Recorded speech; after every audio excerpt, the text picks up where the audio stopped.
Malappuram AR Nagar ഇരുമ്പു ചോലയിൽ തെരുവുനായ ആക്രമണത്തിൽ നിന്ന് ഒരു 1-ാം ക്ലാസ്സുകാരൻ അത്ഭുതകരമായി രക്ഷപ്പെട്ട വാർത്തയാണ് എനിക്ക് ആദ്യം പറയാനുള്ളത്. നബീദ് മുഹമ്മദ് എന്ന 5 വയസ്സുകാരനാണ് ആക്രമണത്തെ ധൈര്യത്തോട് ചെറുത്തു നിന്നത്. ഇന്നലെ രാവിലെ നടന്ന സംഭവത്തിന്റെ CCTV ദൃശ്യമാണ് ഇപ്പോൾ പുറത്തു വന്നിരിക്കുന്നത്. AR നഗർ ഇരുമ്പുചോല എന്ന് പറയുന്ന സ്ഥലത്താണ് ഈ സംഭവം നടക്കുന്നത്. നബീദ് മുഹമ്മദ് എന്ന് പറയുന്ന 5 വയസ്സുള്ള വിദ്യാർത്ഥി സ്കൂളിലേക്ക് പോകാനായി വീടിന് മുൻപിലുള്ള റോഡിൽ ഇറങ്ങി വാഹനം കാത്ത് നിൽക്കുകയായിരുന്നു.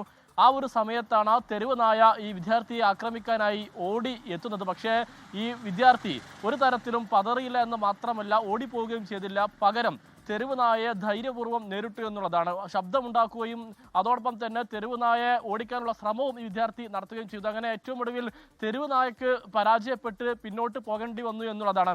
ഏതായാലും വിദ്യാർത്ഥിയുടെ ധൈര്യപൂർവ്വമുള്ള ഇടപെടലാണ് ഈ വിദ്യാർത്ഥിയെ രക്ഷപ്പെടുത്തിയെന്ന് നമുക്ക് പറയേണ്ടി വരും. അതിനുശേഷം മറ്റു തെരുവ് നായകളും ആ ദൃശ്യങ്ങളിലേക്ക് കടന്നു വരുന്നത് നമുക്ക് കാണാൻ കഴിയുന്നുണ്ട്. പിന്നീട് മറ്റൊരു വിദ്യാർത്ഥിക്കൊപ്പം വിദ്യാർത്ഥി അവിടെ നിന്നും മടങ്ങുകയായിരുന്നു. ഏതായാലും ഈ പ്രദേശത്ത് തെരുവ് നായ ശല്യം അതിരൂക്ഷമാണ് എന്നുള്ളതാണ് ഈ നാട്ടുകാരൊക്കെ തന്നെ ചൂണ്ടിക്കാണിക്കുന്നത്. പലപ്പോഴും വിദ്യാർത്ഥികളുടെ കയ്യിലും ബാഗും ഒക്കെ തന്നെ എന്തെങ്കിലുമൊക്കെ ഉള്ള സമയത്താണ് പലപ്പോഴും നായ ആക്രമിക്കാൻ വരാറുള്ളതെങ്കിൽ ഇത്തവണ അങ്ങനെ ഒന്നും തന്നെ കുട്ടിയുടെ കയ്യിൽ ഒന്നും തന്നെ നമുക്ക് കാണാൻ കഴിയുന്നില്ല.